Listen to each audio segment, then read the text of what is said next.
अस्सलाम वालेकुम and welcome to my new vlog. आज मैं डिस्कस करूँगी पेशेंट हिस्ट्री टेकिंग। तो फर्स्ट स्टेप में जब आप पेशेंट से इंट्रोड्यूस करते हैं ख़ुद को कि आप अपना नाम बताते हैं और जो है अपना प्रोफेशन कि मैं फ़लाँ डॉक्टर हूँ और स्पेशलिटी, और फिर उसके बाद आप पेशेंट की आइडेंटिटी कंफर्म करते हैं, उसकी एज कंफर्म करते हैं। वंस ये सब हो जाता है, एक फेमिलियरिटी बिल्ट हो जाती है between patient and the doctor. उसके बाद आप मूव होते हैं आगे। उसके बाद स्टेप होता है पेशेंट प्रेजेंटिंग कंप्लेन का, जिसमें हम पेशेंट से उसकी प्रेजेंटिंग कंप्लेन पूछते हैं। जैसे एग्जांपल ले लेंगे, पेशेंट कोई शॉर्टनेस ऑफ ब्रेथ के साथ आ रहा है या एब्डोमिनल पेन के साथ आ रहा है। उसके बाद हम उसकी डिटेल हिस्ट्री लेते हैं। ये मैं सिर्फ अभी स्टेप्स बता रही हूँ, फिर मैं आपको डिटेल इसकी फ़र्दर बताऊँगी आगे। फिर हम नेक्स्ट स्टेप होता है सिस्टमिक रिव्यू और पास्ट मेडिकल हिस्ट्री पे हम जाते हैं।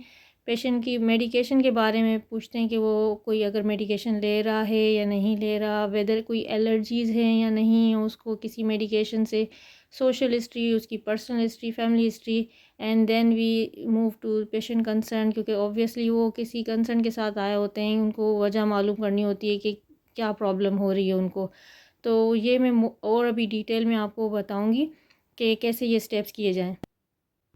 तो प्रेजेंटिंग कंप्लेन तो पेशेंट की कुछ भी हो सकती हैं। वो सांस की भी कंप्लेन कर सकते हैं, वो एब्डोमिनल पेन की भी कंप्लेन कर सकते हैं। लेकिन जो ये इसमें होता है कि सबसे पहले आप पेशेंट को कहें कि उसको एक्सप्लेन करें। ये एक ओपन क्वेश्चन होता है जिसमें हम पेशेंट चाहते हैं कि जो पेशेंट है वो हमें एक्सप्लेन करे अपने सिम्टम्स मोर डिटेल में। हम अभी जो है उससे कोई क्वेश्चन आंसर नहीं करते, पहले हम उसको मौका देते हैं कि वो खुद बताएं, अपने सिम्टम्स को एक्सप्लेन करें। अब वो चाहे वो ड्यूरेशन बताएं, इंटेंसिटी पेन की, जैसे एग्जांपल ले लें आपके कि एब्डोमिनल पेन है तो वो कितने टाइम से है, किस जगह पे है, वो पेन किसी चीज़ से सेटल डाउन हो रहा है या बढ़ रहा है। तो वो सारी चीज़ें वो आपको अक्सर पेशेंट खुद ही बता देते हैं। लेकिन अगर पेशेंट सर्टेन स्टेप पे आके स्टॉप हो जाए और फर्दर नहीं बता पाते हैं, तो फिर हम जाते हैं, हम फिर कहते हैं कि हिस्ट्री ऑफ प्रेजेंटिंग कंप्लेन। और वंस पेशेंट ने आपको अपने सिम्टम्स एक्सप्लेन कर दिए, उसके बाद आप खुद उनसे डिटेल हिस्ट्री और लेते हैं उन्हीं सिम्टम्स के बारे में।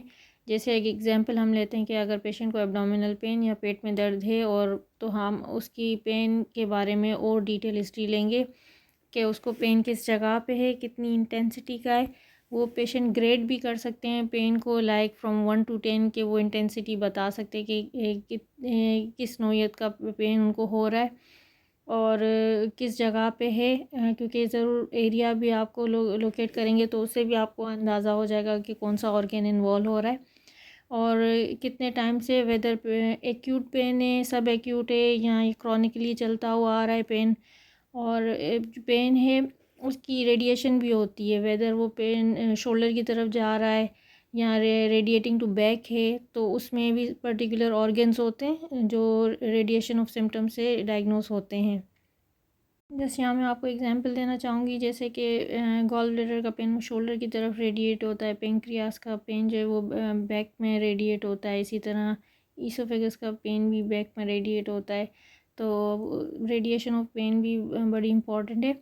और इसके अलावा एसोसिएटेड सिम्टम्स होते हैं जो पेशेंट प्रेजेंट कर सकते हैं। उन एसोसिएटेड सिम्टम्स में हम एक एग्जांपल ले लेते हैं कि पेशेंट फीवर के साथ भी आ सकता है, लूज स्टूल्स भी हो सकते हैं, और वॉमिटिंग, नोज़िया, वेट लॉस और माउथ अल्सर्स। ये जैसे कि एग्जांपल है, पेशेंट को ब्लड भी आ सकता है स्टूल में या वोमिटस में।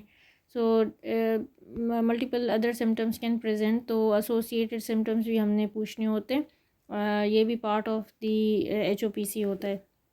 और इसके साथ एग्रीवेटिंग एंड रिलीविंग फैक्टर्स भी होते हैं, जस्ट लाइक पेन किसी मेडिकेशन से रिलीव हो रहा है या नहीं, और किसी में फूड से एग्रीवेट हो रहा है, और पेन क्या मूवमेंट पे एग्रीवेट हो रहा है या कम हो रहा है, और बाउल मूवमेंट पे पेन कम हो रहा है, तो sometime it may be associate with IBS। Then we move to systemic review. इस स्टेप में हम ऑल द सिस्टम जो बॉडी के हैं उसको रिव्यू करते हैं, लाइक वेदर जो सिम्टम जो पेशेंट प्रेजेंट कर रहा है वो एसोसिएटेड है with any other organ in the body, like कोई अदर सिस्टम इन्वॉल्व है। तो उसमें जो है हम देखते हैं, मैंने अपना हिस्ट्री टेकिंग में ये स्टेप जो है थोड़ा सा मॉडिफाई किया है। अगर कोई इसको अपनाना चाहे तो इट्स अप टू देम। मैंने सिस्टम्स मेंशन किए हैं इसमें। जैसे एग्जांपल हम लेते हैं कि चेस्ट में आप ले लें कि एक जैसे पेशेंट रिप्रेजेंट करता है डायरिया के साथ, ये तो चेस्ट का एग्जांपल हम सिर्फ जैसे कि ले सकते हैं कि tuberculosis can present in the lung, also in the abdomen, and the patient can present with diarrhoea.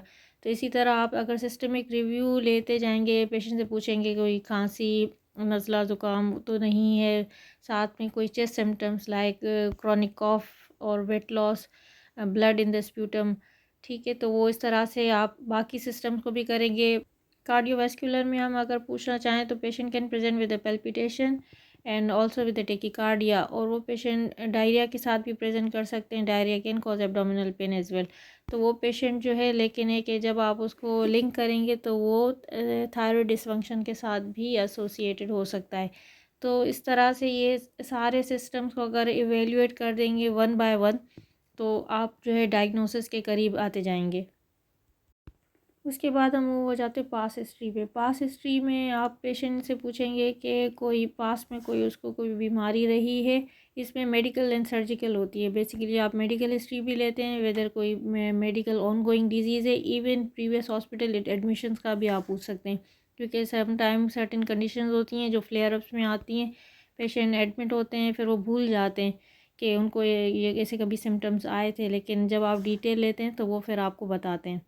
इसके अलावा आप सर्जरीज़ का भी पूछ सकते हैं कि प्रीवियस कोई any surgery in the past, और तो वो भी आपको बता सकते हैं। मे बी एब्डोमिनल सर्जरीज़ हुई हुई हों पेशेंट की। उसके बाद हम पेशेंट से उसकी मेडिकेशन हिस्ट्री लेंगे, वेदर वो कोई मेडिकेशंस लेता है।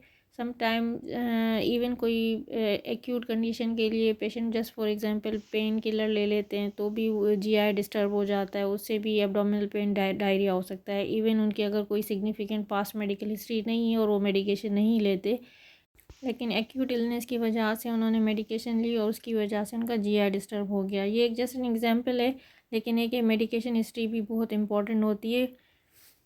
फॉर एग्जांपल ले लें, आप कीमोथेरापी इंड्यूस डायरिया भी हो जाता है, क्योंकि सर्टेन कीमोथेरापी मेडिकेशन है जो डायरिया कॉज करती हैं। इसके अलावा hypoglycemics can also cause diarrhoea. So multiple reason हो सकते हैं डायरिया के भी, which can be medication induce. तो मेडिकेशन हिस्ट्री भी इज़ वेरी इंपॉर्टेंट। और जब आप मेडिकेशन हिस्ट्री ले रहे हो तो एलर्जीज़ का ज़रूर पूछें कि किसी मेडिसिन से आपको एलर्जी तो नहीं, और उसको नोट डाउन करें, क्योंकि वो आगे प्रिस्क्रिप्शन में आपकी हेल्पफुल होगी। इसके बाद आ जाते हैं हम social history and personal history पे। सोशल हिस्ट्री में हम पेशेंट से उसके ट्रैवल के बारे में पूछते हैं, कोई रिसेंट ट्रैवल या उसके एम्प्लॉयमेंट के बारे में पूछते हैं। इसके अलावा पर्सनल हिस्ट्री में हम उसकी सेक्सुअल हिस्ट्री लेते हैं, उसकी स्लीप के बारे में पूछते हैं, any use of alcohol, smoking और ड्रग ऑफ मिसयूज़ के बारे में पूछते हैं। तो हमने कंप्लीट पेशेंट की personal and the social history भी लेनी होती है, विच में भी related to the patient current symptoms. Then हम मूव हो जाते हैं पेशेंट फैमिली हिस्ट्री पे। पेशेंट से फिर हम पूछते हैं उसकी फैमिली हिस्ट्री के बारे में, वेदर कोई सिग्निफिकेंट हिस्ट्री है फैमिली में, वेदर सिबलिंग्स में या पेरेंट्स में या रिलेटिव में। कैंसर हिस्ट्री जैसे एन एग्जांपल है, या इसके अलावा कोई ऑटो इम्यून डिसऑर्डर है या कोई एंडोक्राइन डिसऑर्डर, वो हमने नोट डाउन करना होता है। देन हम मूव हो जाते हैं एड्रेसिंग पेशेंट कंसर्न। लेकिन इस स्टेप पे मूव होने से पहले आप पेशेंट को जो पेशेंट ने आपको हिस्ट्री दी है आप उसको समराइज़ करें, और पेशेंट से ज़रूर पूछें कि कहीं कुछ मैं मिस तो नहीं करा, और अगर मैं मिस कर रहा हूँ तो वो जो है ना आपको वो पेशेंट बता देगा कि अगर कोई चीज़ मिसिंग है जो पेशेंट भूल गया है बताने से। और उसके बाद वंस आप अपनी सारी जो इन्फॉर्मेशन है उसको कंबाइन करें, और वेदर आपको अगर कोई डायग्नोसिस क्लिक हो रहा है तो आप उसको पेशेंट को बता सकते हैं, लेकिन अगर आपको कुछ डिफरेंशियल समझ आ रहे हैं तो वो भी आप उसको कह सकते हैं, और फर्दर इन्वेस्टिगेशन एंड मैनेजमेंट का पेशेंट को बता सकते हैं। आपको मेरी वीडियो कैसी लगी ज़रूर बताइएगा कमेंट करके। बहुत बहुत शुक्रिया।